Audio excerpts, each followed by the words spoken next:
Le chapitre Armée française et défense nationale, protection du territoire, intervention militaire et action citoyenne constitue le troisième chapitre d'enseignement moral et civique de la classe de troisième. Pour s'être sacrifié lors d'un attentat terroriste en sauvant la vie d'un otage, le lieutenant-colonel Arnaud Beltrame est devenu un symbole d'engagement et de dévouement au sein de la défense nationale. La nation française lui a rendu un hommage national le 28 mars 2018. La problématique du chapitre est la suivante. Comment la défense nationale agit-elle en France et dans le monde? Quelle est la place des citoyens dans cette défense nationale? Le président de la République est le chef des armées et dispose des codes de l'arme nucléaire. En revanche, c'est le Parlement qui décide de l'engagement des armées dans un conflit en votant. L'armée dépend du ministre de la Défense, qui se nomme depuis la présidence d'Emmanuel Macron le ministre des Armées. La stratégie de la défense nationale est définie dans le Livre blanc sur la défense et la sécurité nationale. La défense nationale a pour rôle de protéger le territoire français, ses habitants, ses institutions et de garantir ses intérêts économiques. Elle doit aussi sauvegarder la paix, la démocratie et la liberté à travers le monde. Pour cela, ses missions sont très variées.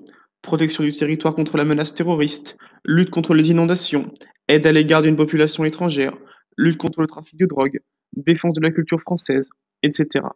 La défense nationale repose sur une stratégie définie grâce à 5 fonctions qui sont connaître et anticiper, prévenir, dissuader, protéger et intervenir.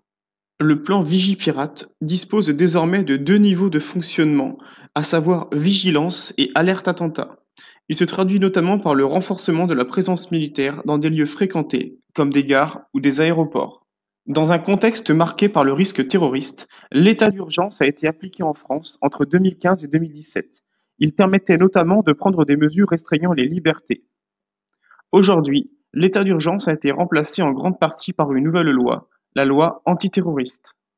Dans le cadre de ces alliances internationales, la France est amenée à intervenir dans le monde pour mener des missions militaires et humanitaires en aidant les populations civiles locales. Les forces armées françaises s'engagent notamment pour lutter contre les terroristes au Mali et dans les pays voisins dans le cadre de l'opération extérieure Barkhane.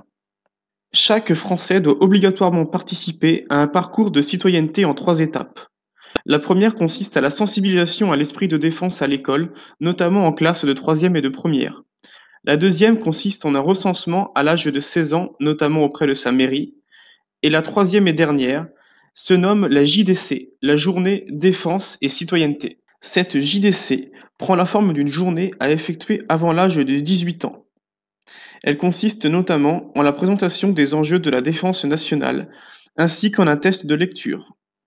Après le parcours de citoyenneté, il est possible de continuer à développer l'esprit de défense, en participant notamment à des commémorations ou en devenant réserviste. Enfin, il est possible d'effectuer ce que l'on appelle le service civique. Créé en 2010, ce service civique est un engagement au service de l'intérêt général. Il s'adresse à tous les jeunes volontaires de 16 à 25 ans qui souhaitent vivre une expérience, acquérir une compétence ou partager des valeurs républicaines pour une durée de 6 à 12 mois. Il n'y a pas de condition de diplôme, seule la motivation compte. Cela prend notamment la forme, par exemple, de soutien scolaire ou d'aide au niveau de l'environnement. En 1996, le président de la République, Jacques Chirac, décide de la suppression du service militaire. Aujourd'hui, Emmanuel Macron réfléchit avec son gouvernement sur la création d'un service national universel. Il concernerait tous les jeunes de 16 ans et cela leur permettrait d'apprendre le vivre ensemble, l'éducation à la défense, les premiers secours, etc.